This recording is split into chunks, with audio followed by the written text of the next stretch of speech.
السلام علیکم، Rafay Asif, you watching the foreign desk. کیا پاکستان ایک ایسے دور میں داخل ہو چکا ہے جہاں اسے ہر قدم بہت سوچ سمجھ کر اٹھانا ہوگا؟ ایک طرف امریکہ اور مغربی دنیا اور دوسری طرف چین کی بڑھتی ہوئی طاقت اور ساتھ میں خلیجی ممالک، خاص طور پر سعودی عربیہ اور یو اے ای. سوال یہ ہے کہ پاکستان آخر کس طرف کھڑا ہے؟ کیا پاکستان واقعی کسی ایک طرف کھڑا بھی ہے یا نہیں؟ آج کی دنیا ایک نئی کولڈ وار کی طرف بڑھ رہی ہے جہاں جنگیں صرف میدان میں نہیں بلکہ معیشت، ٹیکنالوجی اور سفارت کاری کے میدان میں لڑی جا رہی ہیں. اور اس بدلتی ہوئی دنیا میں پاکستان ایک ایسے مقام پر کھڑا ہے جہاں ایک غلط فیصلہ پاکستان کا مستقبل بدل سکتا ہے. کیا پاکستان توازن برقرار رکھ پائے گا یا اسے کسی ایک بلاک کا حصہ بننا پڑے گا؟ آج کی پوڈ کاسٹ پہ ہم اسی پہ بات کریں گے. ہمارے ساتھ اسٹوڈیوز میں موجود ہیں senior journalist Sadia Afzal. Welcome to the show. اب یہ بتائیں کہ پاکستان کیا واقعی آج کے نئے ورلڈ آرڈر میں نیوٹرل کردار ادا کر سکتا ہے یا یہ صرف ایک نظریہ ہی ہے؟ دیکھیں، آپ نے بڑا زبردست انٹرو دیا ہے اور اس انٹرو میں آپ نے جو کہا نا کہ یہ ٹریڈیشنل جنگیں، ٹریڈیشنل جو الائنسز ہیں وہ سارا کچھ ختم ہو گیا ہے. ٹریڈیشنل کیا تھا؟ روایتی طور پہ آپ کو اتحادی دو بلاکس نظر آ رہے ہیں. آدھی دنیا جو ہے وہ ایک کی طرف ہے، آدھی دنیا جو ہے وہ دوسرے کی طرف ہے. اب جو دور آ چکا ہے اس کے اندر آپ کو تمام نان ٹریڈیشنل ویز ہر چیز کے معاملے میں نظر آ رہے ہیں. اب چاہے جنگیں آپ اٹھا کے دیکھ لیں، وہ بھی اب غیر روایتی ہو چکی ہیں. آپ جو کمپٹیشن ہے ممالک کا آپس میں وہ بھی بالکل غیر روایتی ہو چکا ہے. دیکھیں، پاکستان کی جب بھی بات آپ کریں گے، پاکستان کو ہمیشہ کہا جاتا ہے نا، اس کی پیدائش سے لے کے چیلنجز کا سامنا کرنا پڑا ہے. 1947 کے بعد سے لے کے آج تک کوئی ایسا فیز بتائیں جب آپ نے پاکستان کے لیے مشکلات نہ دیکھی ہوں. ہسٹری کی کتابیں بھی اٹھا کے دیکھ لیں تو آپ کو پتہ چلتا ہے پاکستان جو ہے وہ کافی خطرات سے، مشکلات سے گزرا ہے.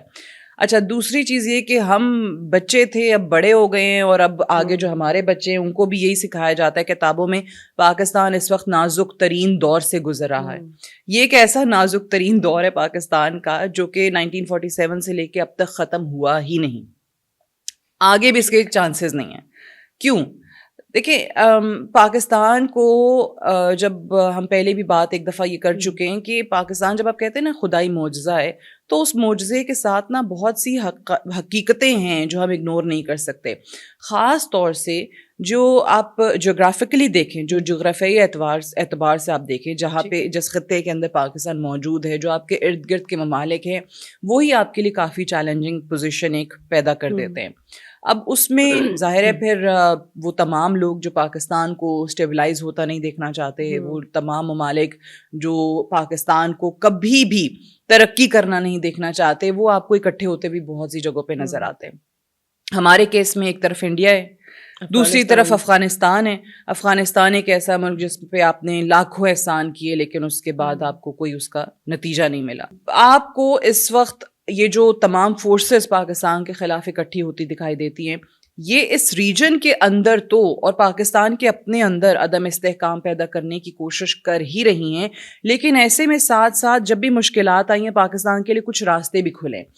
اس صورت میں جو آپ نے ڈپلومیسی کا خاص طور سے انٹرو میں ذکر کیا، وہ ایک ایسی فیلڈ پاکستان کو مل گئی ہے اور پھر ایسے ڈپلومیسی کرنے والے لوگ مل گئے ہیں کہ جن کو آپ یقینی طور پہ آپ کو سراہنا پڑے گا، جو اس وقت پاکستان کے لیے کردار ادا کر رہے ہیں. جو پاکستان کی لیڈرشپ ہے، چاہے وہ پولیٹیکل ہے، چاہے وہ ملٹری ہے، کہ وہ پاکستان کے ایک مشکل کے ساتھ ساتھ دو آسانیاں بھی پیدا ہو رہی ہیں.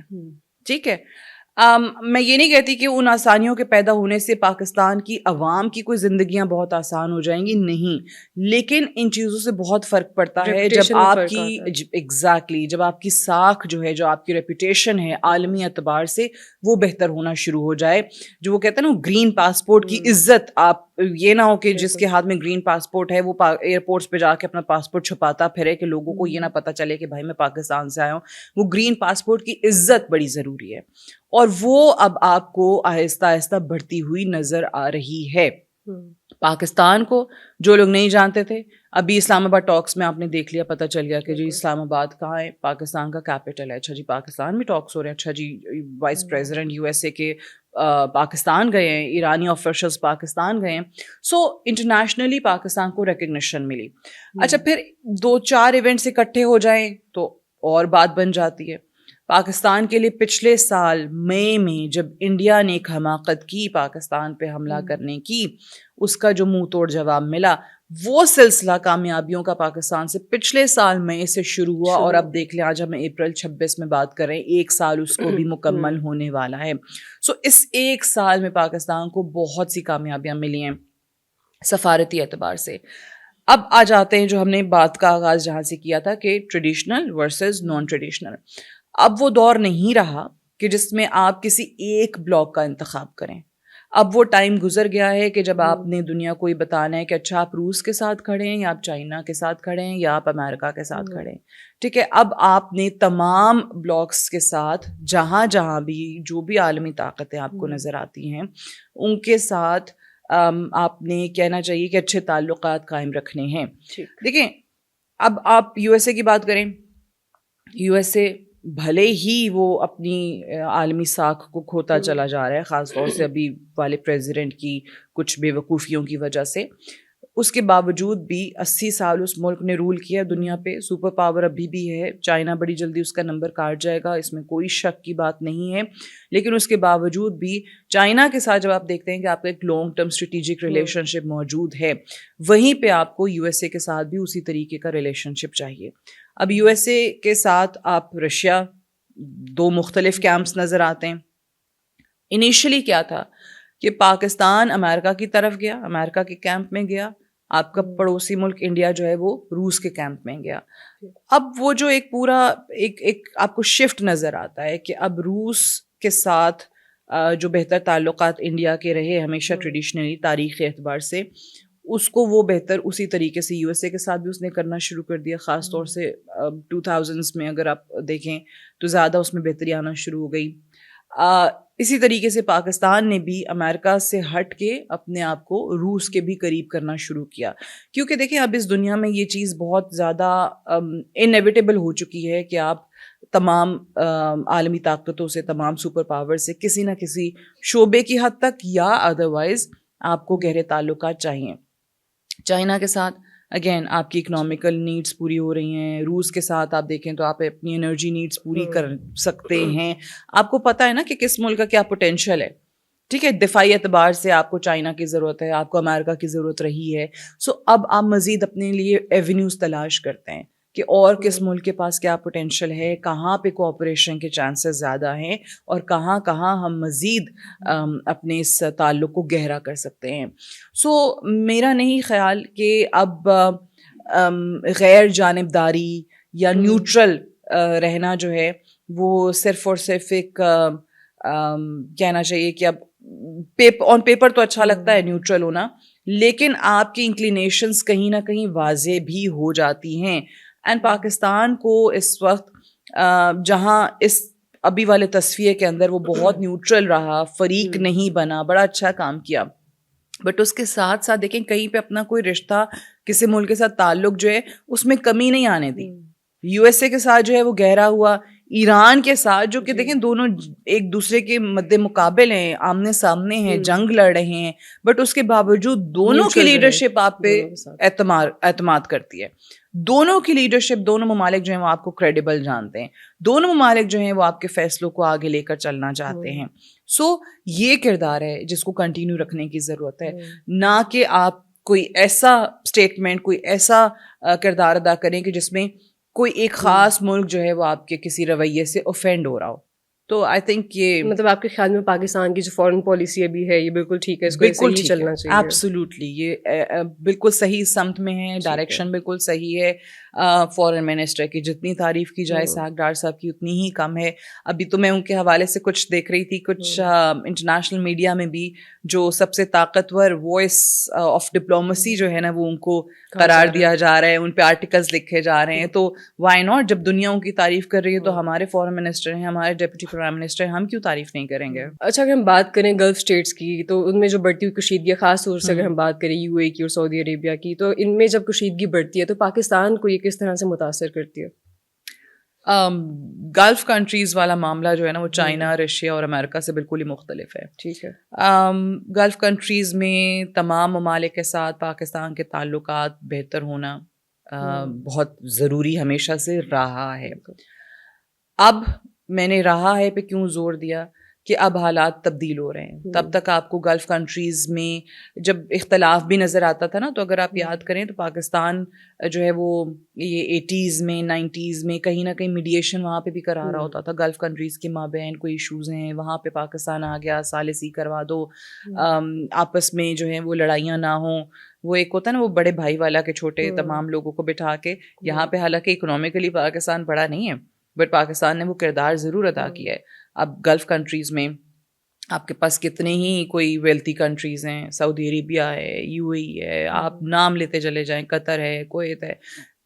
لیکن پاکستان نے جہاں جہاں ان ممالک کی ناکامی نظر آئی, جہاں جہاں آپس کے اختلافات نظر آئے, وہاں پہ بھی ان کو آپس میں بٹھایا, ثالثی وغیرہ کروائی. اچھا, اب سچویشن جو ہے نا وہ تھوڑا زیادہ میں کہوں گی کہ اوپن ہو گئی ہے. وہ چیزیں جو شاید اتنا زیادہ پبلک نہیں ہوا کرتی تھیں, اب وہ اختلافات پبلک ہونا شروع ہو گئے ہیں اس ایران جنگ کے بعد سے. خلیجی ممالک ہمارے لیے اہم کیوں بھی ایک اور وجہ سے بھی ہیں کہ جناب آپ بہت زیادہ جو اوورسیز پاکستانیز ہیں ان کی تعداد مڈل ایسٹ کے اندر دیکھتے ہیں, گلف کنٹریز کے اندر دیکھتے ہیں. سعودی عربیہ اور یو اے کا آپ نے ذکر کیا, ان کے اختلافات موجود ہیں, وہاں پہ لاکھوں پاکستانی ہیں. سو اگر کسی ایک ملک کے ساتھ بھی آپ کے تعلقات متاثر ہوتے ہیں تو آپ اپنا ہی نقصان کر رہے ہوں گے. ایک تو وہاں پہ جو پاکستانی رہ رہے ہیں ان کے لیے مشکلات زیادہ پیدا ہوتی ہیں. اب جیسے سعودی عربیہ کا تو نہیں مجھے پتا اتنا زیادہ, آئی ڈونٹ تھنک کہ انہوں نے اس حد تک گئے ہوں کبھی جس حد تک یو اے ای گیا. یو اے جو پاکستانیوں کے ساتھ سلوک کرتا ہے, تو ٹو بی آنیسٹ ہم کہتے تو رہتے ہیں کہ یو اے کے ساتھ ہمارے بڑے برادرانہ تعلقات ہیں اور اسلامی ملک ہے اور یہ سب کچھ, لیکن یو اے نے پاکستانیوں کو تھوڑا تنگ کیا ہے. آپ نے کتنی خبریں دیکھی ہیں, کتنے ہمارے یہاں سے پاکستانی جو وہ یو اے تو نہیں دبئی کہہ رہے ہوتے ہیں, ہمارے یہاں تو لوگ زیادہ کہ دبئی جانا ہے, دبئی جانا ہے, دبئی جانا ہے, زیادہ جا بھی رہے ہوتے ہیں دبئی. وہاں جا کے وہ بھلے ابو دھابی میں کام کر رہے ہوں, شارجہ میں کام کر رہے ہوں, لیکن جاننا انہوں نے دبئی ہے. تو دبئی کے آپ کو پاکستانیوں کی میں بات بتا رہی ہوں کہ جی دبئی کے ویزے بند ہو گئے, دبئی کے ویزے نہیں مل رہے ہیں. تو یہ جو ویزے والا چکر ہے, پاکستانیوں کے لیے مشکلات پیدا کرنا, وہاں پہ نہ جانے دینا, لوگوں کی فیملیز ہیں, کتنے ہی لوگ جو ہیں وہ وہاں پاکستانی یہاں واپس نہیں آ سکے جو اپنی فیملیز کو ملنا چاہتے تھے, اسی چکر میں کہ جناب پتہ نہیں واپس بھی جا سکیں گے کہ نہیں, ایک دفعہ آ گئے تو سالہ سال لوگ اپنی فیملی سے دور رہیں, اپنے بیوی بچوں سے دور رہیں, والدین سے دور رہیں, بہن بھائیوں سے دور رہیں. سو یہ تمام تر چیزیں یو اے نے آپ کو کر کے دکھائی ہیں. اچھا, اب یو اے کی آپ کو زیادہ قربت کہاں نظر آتی ہے؟ انڈیا کے ساتھ, اس کا بہت زیادہ انفلوئنس ہے, یا وہ اسرائیل کی گود میں بیٹھا ہوا آپ کو نظر آتا ہے. وہ تو آپ اس چیز سے تو انکار کر ہی نہیں سکتے نا. آپ جتنا مرضی کہیں کہ بردرلی کنٹریز ہیں, آپ کا یو اے جو ملک ہے وہ اسرائیل کے ساتھ موجود ہے, اسرائیل کے ساتھ الائنس میں ہے, وہ انڈیا کے ساتھ الائنس میں ہے. پاکستان کا گوادر پورٹ اس کو کھٹکتا ہے, اس کی پوری کوشش ہے کہ کسی طریقے سے یہ جو پروجیکٹ ہے پاکستان کا یہ کسی طریقے سے سبوٹاج ہو جائے. سو اس میں مجھے کہنے میں کوئی مذائقہ نہیں ہے کہ یو اے ای جو ہے, آپ جتنی قربت یو اے کے ساتھ چاہتے ہیں یا آپ کو لگتا ہے کہ آپ کی ہے, یو اے ای آپ کو اتنا قریب نہیں دیکھتا. ٹھیک ہے, سعودی عربیہ کا اور معاملہ ہے. ناٹ بیکاز کہ ہماری مقدس مقامات وہاں ہیں, ناٹ بیکاز کہ ہمارا ایک اسلامی تعلق ہے. سعودی عربیہ نے آپ کو بہت جگہوں پہ ہیلپ اس طریقے سے بے لوس ہو کر بھی کیا ہے. اچھا چلیں, بہت لوگ کہتے ہوں گے بے لوس نہیں بھائی, ان کو بھی ہماری ضرورت ہوتی ہے. جیسے ابھی ڈیفینس اگریمنٹ کر لیا کہ ہم پہ کوئی حملہ ہوتا ہے, کوئی اٹیک ہوتا ہے تو پاکستان ہماری ہیلپ کو آ جائے گا. Y not? اگر سعودی عربیہ کر رہا ہے تو بدلے میں آپ اتنا تو کر ہی سکتے ہیں. جو آپ کی ایک آپ کا پوٹینشیل ہے, جو آپ کے پاس ایک طاقت موجود ہے, آپ اس کو اگر ایک ایسے ملک کے لیے استعمال کرتے ہیں جو آپ کا ساتھ دے رہا ہے مشکل میں, تو اس میں کوئی بھی قباحت کہیں پہ نہیں ہے. یو اے ای کی طرح سعودی عربیہ نے آپ کے ساتھ وہ تمام چیزیں نہیں کی ہیں جو آپ کو کسی مشکل صورتحال میں کھڑا کر دیں. سو اس لیے ان کا کانفلکٹ بہت واضح ہے. ہاں, اگر آپ مجھے کہیں کہ جناب ان میں سے اگین میں تو فورن پالیسی نہیں بنا رہی ہوں, اور فورن پالیسی جو بنا رہے ہیں جو ممالک ہیں ان کی فورن پالیسیز ایسے نہیں بنتی ہیں جو میں اگلی بات کرنے جا رہی ہوں. وہ بہت نیوٹرل رہتے ہیں, وہ ہر کسی کے ساتھ جو ہے وہ اچھے تعلقات کی بات کرتے ہیں.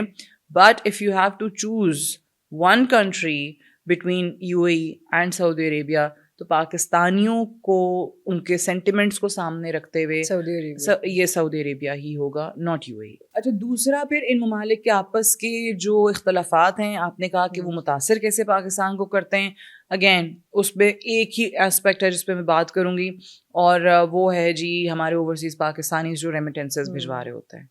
اس سے بہت فرق پڑتا ہے. پاکستان کی اکانومی کو بہت سہارا جو ہے وہ انہی ریمیٹنسز کی وجہ سے ہے جو باہر سے پاکستانی بھجواتے ہیں. اگر کہیں پہ بھی پاکستانیوں کے لیے مشکلات ہیں, اب وہ جو تعداد وہاں موجود ہے وہ کم ہو جاتی ہے, کچھ اور ایشوز آ جاتے ہیں تو وہ ریمیٹنسز ظاہر ہے کم ہو جائیں گی. اور زیادہ تر لیبر وہاں پہ موجود ہے, زیادہ تر لیبر ہے. اچھا مجھے ایک اس چیز پہ بھی بڑا اختلاف ہے.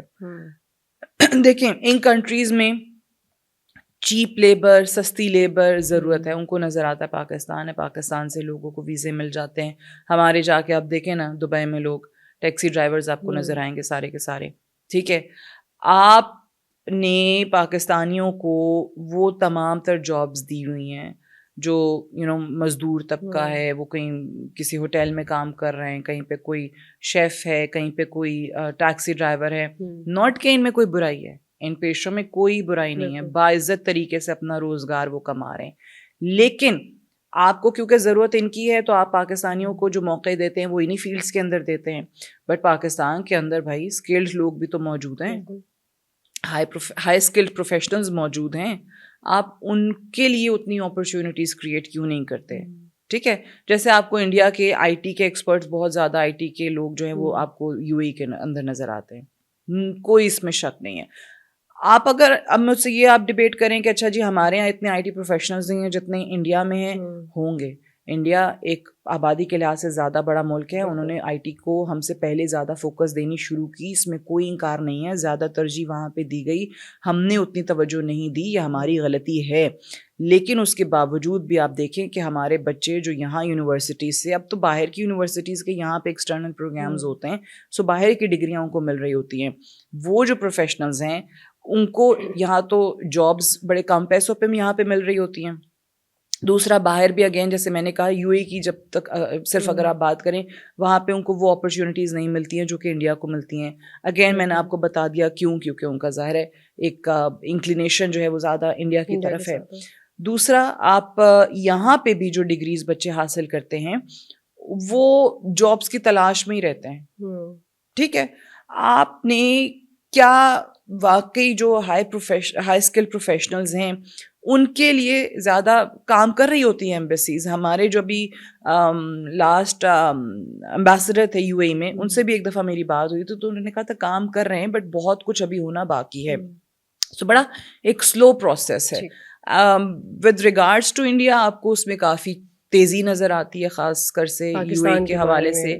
پاکستان سے اگر آپ کمپیریزن کریں تو وہ چیزیں ہیں جو مشکلات پاکستان کے لیے رہی ہیں. لیکن اگین ریمیٹنسز کی حد تک اگر معاملہ نہ آئے تو ہر چیز مینیجبل ہے. بٹ اگر آپ کے ریمیٹنسز رکتے ہیں یا ان میں واضح کمی آتی ہے ان اختلافات کی بنیاد پہ تو وہ پاکستان کو ضرور ہٹ کرتی ہے, آپ کی اکانومی کو متاثر کرتی ہے. اچھا آپ یہ بتائیں کہ جو پاکستان کی اکانومی ہے ابھی جو صورتحال بنی ہوئی, جیو پولیٹیکل دباؤ ہے یو ایس ایران اسرائیل جنگ کی وجہ سے, آپ کو لگتا ہے کہ یہ جو پریشر رہتا ہے زیادہ دیر تک رہتا ہے تو پاکستان کی اکانومی اس پریشر کو برداشت کر سکتی ہے؟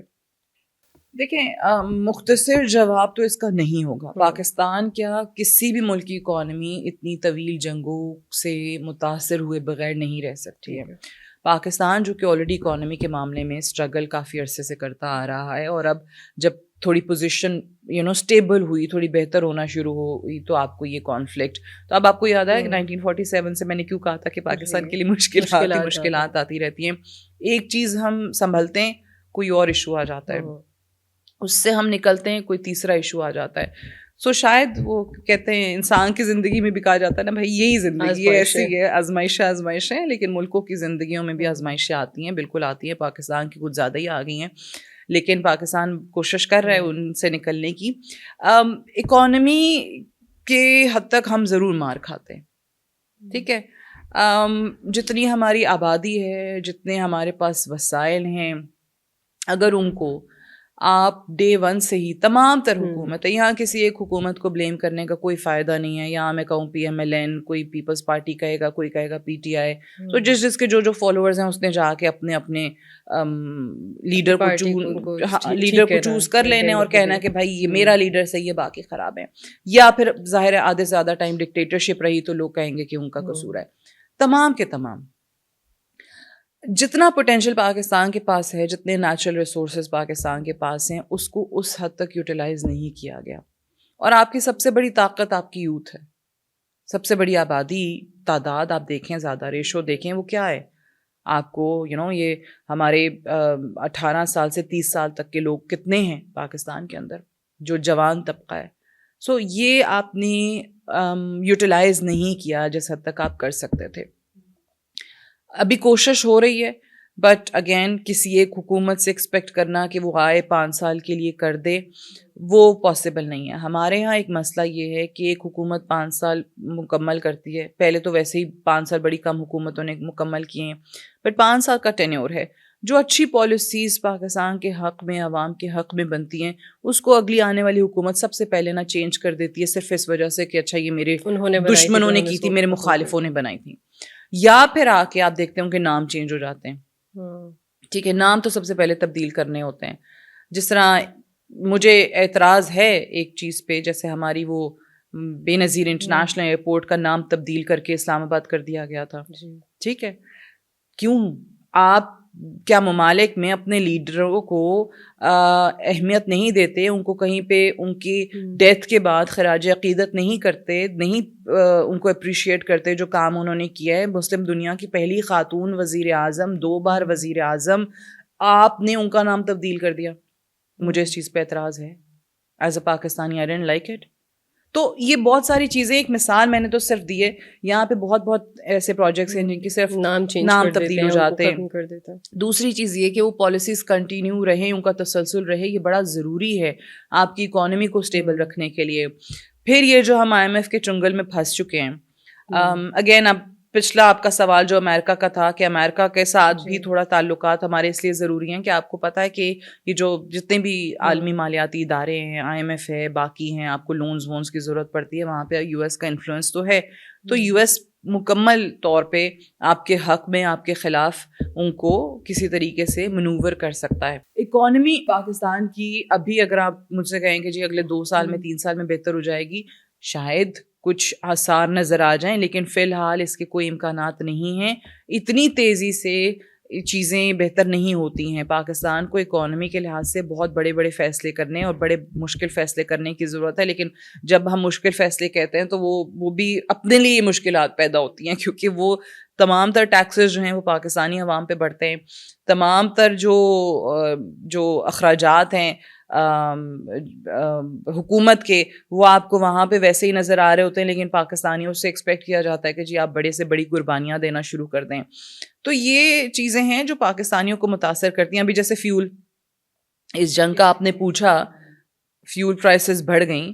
جو فیول پرائسز بڑھتی ہیں تو پھر آپ کی تمام تر ضروریات, کھانے پینے کی اشیاء, آپ نے یہ سبزی فروٹ, کہیں کسی دکان پہ چلے جائیں, آپ کو ہر جگہ ہر بندہ کہے گا کہ بھائی وہ فیول پرائسز بڑھ گئے ہیں تو اب ہر چیز متاثر ہو رہی ہے.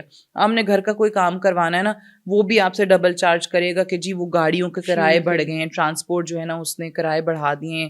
تو آپ کو پلیٹ میں رکھ کے ایک ایکسکیوز حکومت نے دے دیا ہے. جن لوگوں نے یہ کام کرنا ہی تھا نا, جو لوگ یہ کرتے ہی کرتے ہیں کہ جی قیمتیں بڑھاتے ہیں, ان کو ایک جواز مل گیا بلا وجہ کا. ٹھیک ہے, کہ آپ نے فیول پرائسز بڑھا دیے, تو اب اس کی آڑ میں وہ آپ کو ڈبل کے بجائے ٹرپل چارج کر رہے ہوں گے.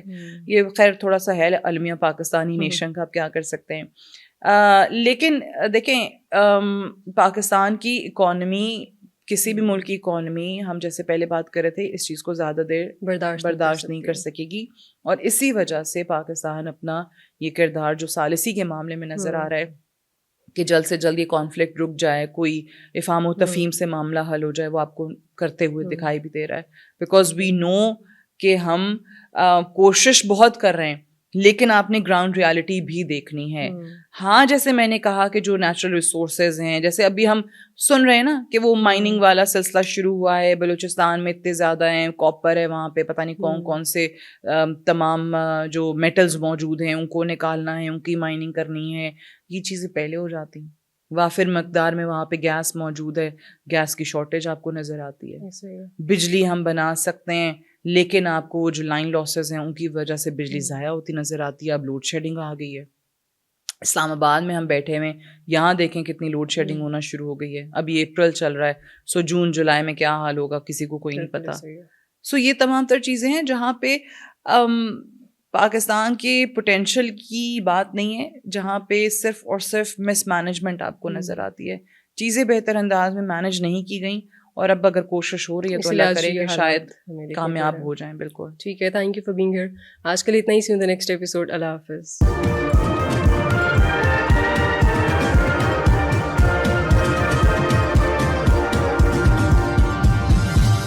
You are watching Apna Watan.